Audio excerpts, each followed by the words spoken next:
The story begins with a couple of dinosaurs that are waiting for their children to be hatched out of their eggs. Their daughter Libby is hatched first, then their son Buck, who is very naughty. He even grabs a stick to beat his father's leg.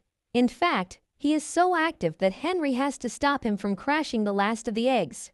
Lastly, their youngest son is Arlo, who is timid and afraid to get out of his egg. All three siblings come out of their eggs and start playing with each other. They see the snow mountain in front of their house.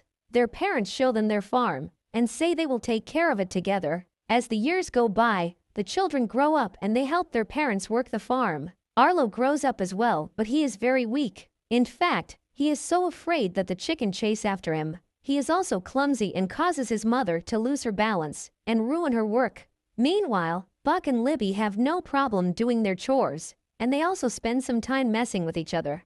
The mother fills up a basket with corn and tells Arlo to go and feed the chicken. Arlo walks hesitantly towards the chicken and, once he is inside their space, he sees a little one of them being trapped. He frees the little chicken, but then he is attacked by one of the older ones. He runs out of there in a frenzy, and his father grabs him with his tail before Arlo ends up in the river, also mentioning that he has to be more careful. When his father asks him what is going on, Arlo replies that the chicken are mean and he doesn't like them. Right next, the father fills the silo up with corn and he gathers the whole family around it, telling them that he has made this silo bulletproof so that the critters can't get inside and eat their food. After the two parents put their marks on the silo, the children want to do the same, but the father clarifies that it is not that simple, and they have to earn their mark by doing something significant, something bigger than themselves. Gradually, Buck does a good job around the farm while growing up, and his parents are proud of him, while at the same time, Arlo is still being chased by the chicken. In any case, Buck becomes the first of the siblings to put his mark on the silo. Next, Libby earns her mark as well by doing hard work plowing the fields. Seeing all of his family's marks on the silo, Arlo is dedicated to earn his own mark and he walks in the coop with lots of courage in order to feed the chicken. However, he sees Buck laying there and being in a bad condition. Buck tells him that he got attacked by the mean chicken and prompts Arlo to tell their mother that he loves her, moments before hitting Arlo with his tail and scaring him to death. Arlo is angry at his brother for messing up with him and tries to push him, but he lacks the strength. Arlo blames Buck for messing with him, but Buck blames Arlo that he messes up his own chores along with everybody else's. The family gathers around and the mother tells Arlo that he is going to make it eventually and put his mark on the silo. But Arlo replies he doesn't care about it and walks away. One night, Arlo's father wakes him up in the middle of the night and tells him to follow after him. Arlo is hesitant but follows his father outside in the dark. His father tells him to walk in the field and Arlo takes some cautious steps. Soon, a bug lands on Arlo's beak and he gets scared. But his father blows the bug calmly and it is revealed to be a butterfly. His father tries to explain that the most beautiful things in life are found right on the other side of fear. He starts running through the field and dozens of butterflies fly into the air. After they are done playing, the father tells Arlo that he got an idea about how Arlo can earn his mark, if he still wants to earn it. The next morning, his father gives Arlo a task that will help him earn his mark, and that is to catch the critters that steal their food from the top side of the silo. After they set up the trap, the father explains that Arlo will have to wait for the critter to get caught inside the trap, and he should finish the job by hitting it with a piece of wood. Arlo pretends to be a soldier, and he will not allow anything to slip under his nose. But his bravery lasts until something gets caught in the trap. However, it is not a critter, but rather a human boy. Arlo is scared of the boy because he is aggressive, but the human is soon exhausted and falls on the ground. Arlo approaches the boy holding a piece of wood, but he doesn't have the guts to hit him and he sets him free instead. Arlo tries to tell the boy to run away, but the boy approaches Arlo and sniffs him, until the dinosaur screams to the top of his lungs out of fear. Henry appears, and the human boy runs away, which makes him quite disappointed. He tells Arlo that he has to toughen up or else he will not be able to survive and prompts him to hunt the boy down in order to finish his job. Arlo is terrified of leaving the borders of his house and farm, but Henry pushes him anyway. While walking across the river, Arlo is worried they will get lost, but Henry explains that they can always find home if they can find the river stream. The two of them follow the boy's footsteps, but the weather changes suddenly and becomes very aggressive. Arlo witnesses the sight of a lightning and becomes terrified. He stumbles on a rock and hurts his leg. Henry tries to push the boundaries in order to make Arlo stronger, but he realizes that he probably pushed him too hard. He picks his son up, and they get started on the road back home. However, the weather gets more intense and the river brings more and more water. The two dinosaurs are in real danger.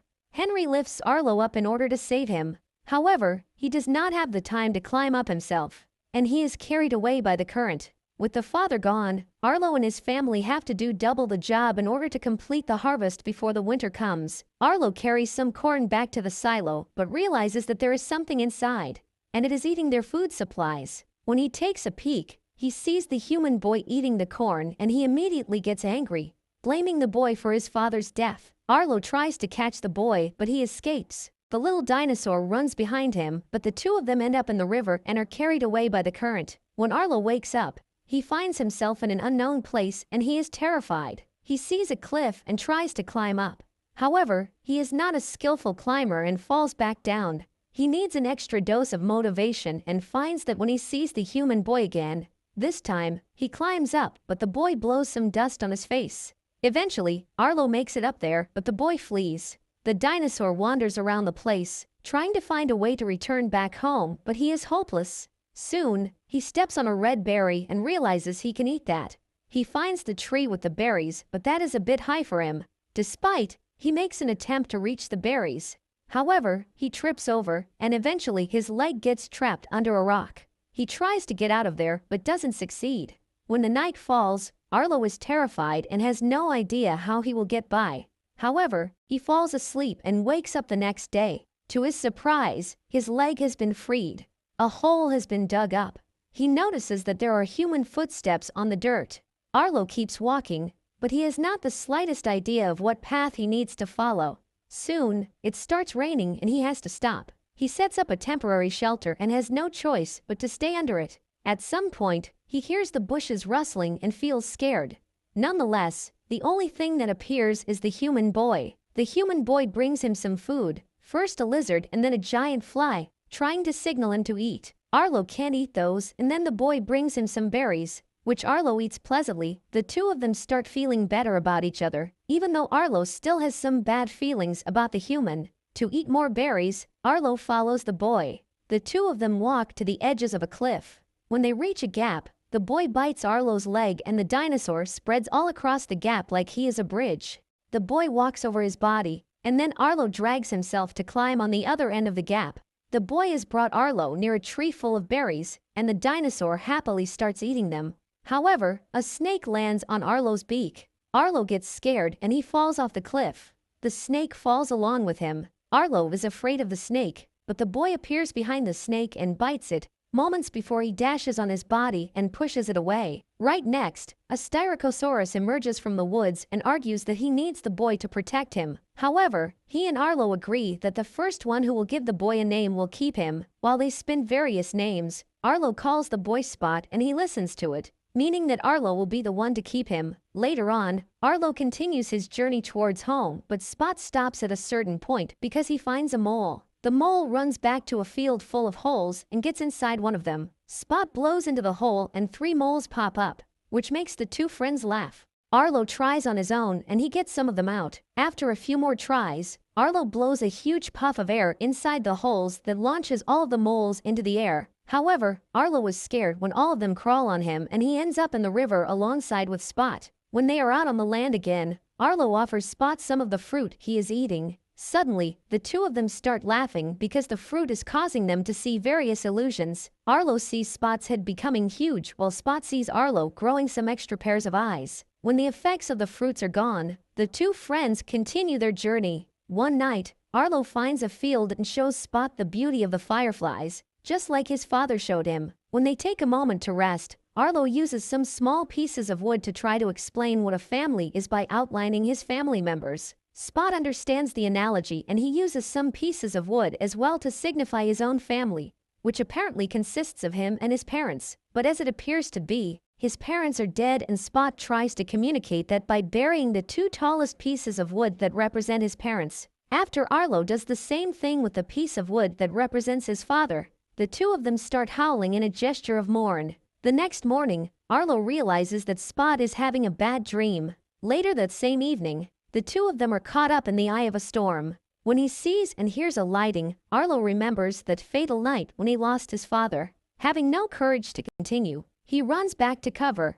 The next day, Arlo wakes up to a scenery of destruction. Soon, he is approached by a group of pterodactyls. Their leader, named Thunderclap, tells Arlo they are rescuers looking for survivors, and then orders his minions to take a look around. One of the flying dinosaurs finds a wounded animal trapped under a tree, and they ask for Arlo's help to remove it. In a matter of seconds, they manage to save a critter, but the leader of the Nyctosauruses eats it. Arlo tries to get away from them, but they can smell he has a critter on his own. Although Arlo tries to trick them, they are able to discover Spot. After they attack Spot, Arlo tries to save him by running away, but they now stumble upon two huge Tyrannosauruses. However, the two large dinosaurs fight the bad guys and push them away, being quite friendly towards Arlo and Spot. Soon, their father joins and says they can't help Arlo from now on because they need to find their herd of longhorns. Arlo says they can help them track their herd because Spot can smell anything. Indeed, Spot uses his smell and finds the herd, but now the Tyrannosauruses need one more favor. Butch realizes that his herd has gotten stolen and sends Arlo along with Spot to serve as bait for the thieves to come out.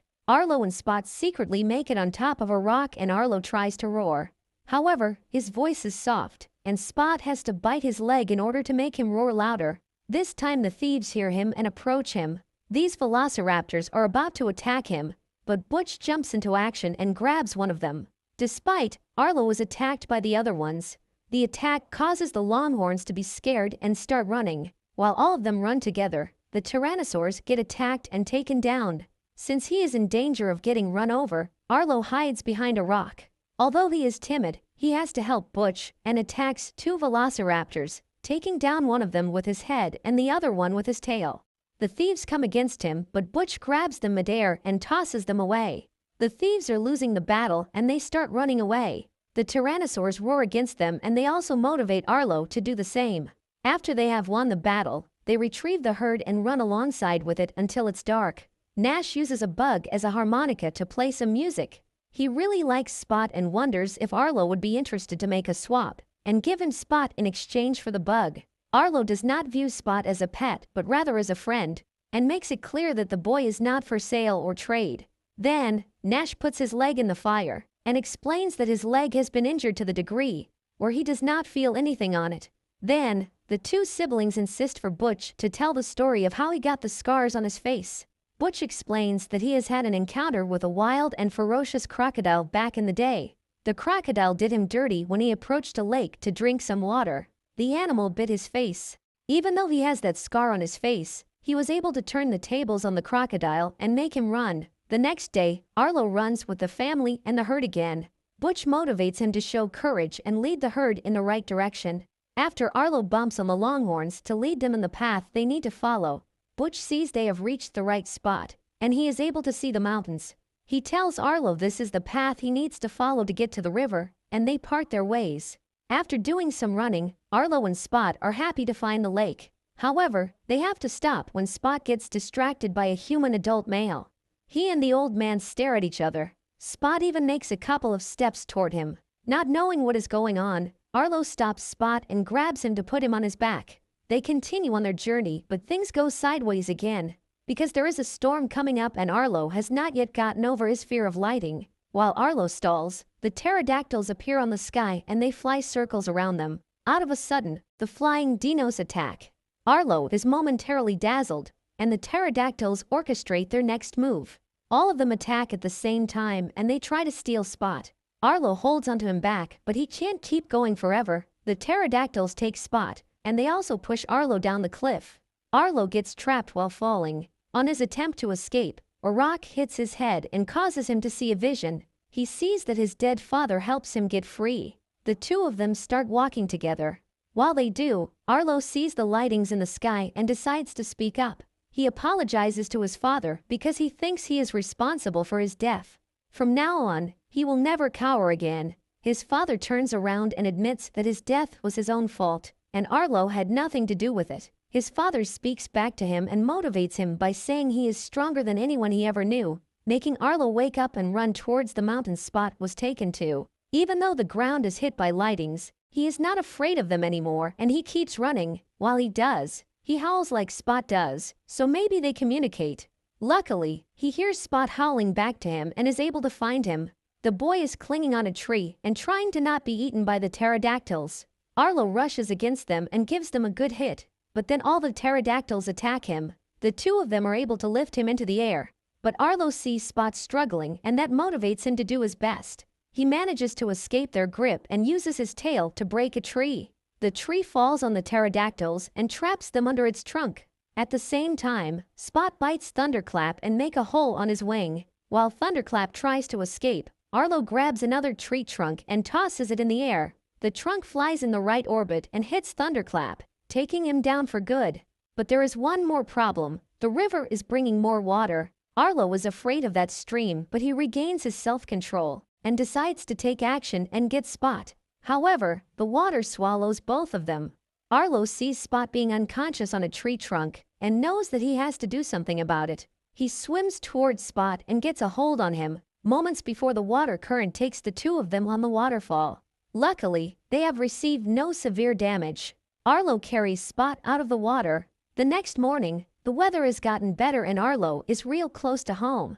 But they stop again when they see some humans appear. Gradually, they see that this is a human family consisted of 2 adults and 2 little ones. Spot is naturally attracted to them and wants to meet up with them a little bit closer. The man tries to sniff Spot, but the boy takes a couple of steps back. After they sniff each other, the female adult approaches Spot. She puts her hand on his face to caress him. That makes Spot feel some kind of maternal love, and he even closes his eyes to enjoy the sensation. Then, the 2 young children approach Spot and they play with him. The humans like each other and the man takes Spot on his lap. When Arlo sees all of that unfolding before his eyes, he realizes that this is the family that Spot should live with. The young boy goes back to Arlo and climbs on his back, but Arlo puts him down and pushes him towards the human family. Spot goes to him again, but Arlo pushes him back once more. To make him understand why he is doing this, he draws a circle around the humans. This means that they can be together and Spot can have a new family. Now Spot gets it and the 2 friends share a hug. Spot goes on to proceed towards a new life with his new family, while Arlo also gets started on the path back home. Eventually, Arlo reunites with his mother and family, and they all hug together. After everything that he has gone through, Arlo has become courageous and he has earned the right to put his mark on the silo. He does exactly that, making his family and himself proud.